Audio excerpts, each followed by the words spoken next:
Warning: our YouTube channel and its videos may contain scenes, language, and content that may not be appropriate for all audiences. These videos include surveillance footage, undercover pursuit of suspects, actual police and rescue operations, and fearless confrontations.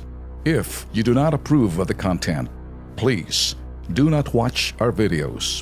If you wish to continue, we strongly advise that you proceed with caution. Viewers' discretion is advised.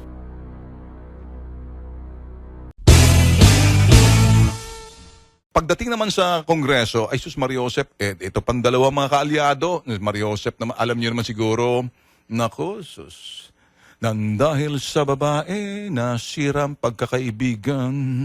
May kantang ba ganun? Ano ba yan? Ano ba ang tama doon?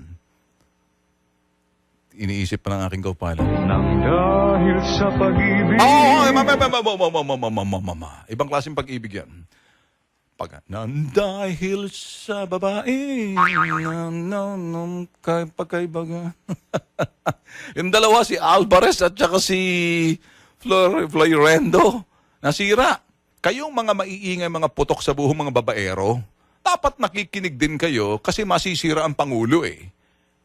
At hindi lang dyan, hindi trabaho ng Pangulo ipagtanggol kay mga putok sa buhong babaero. Di ba?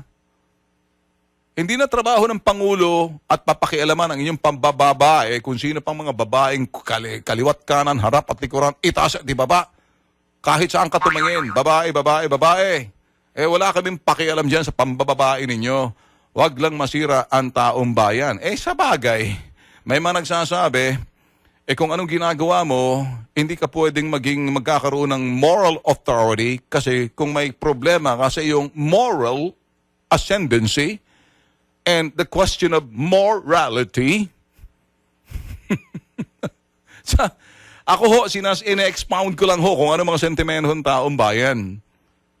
Wala ho kong pakialam kung ilan ang babaeng gusto ninyo.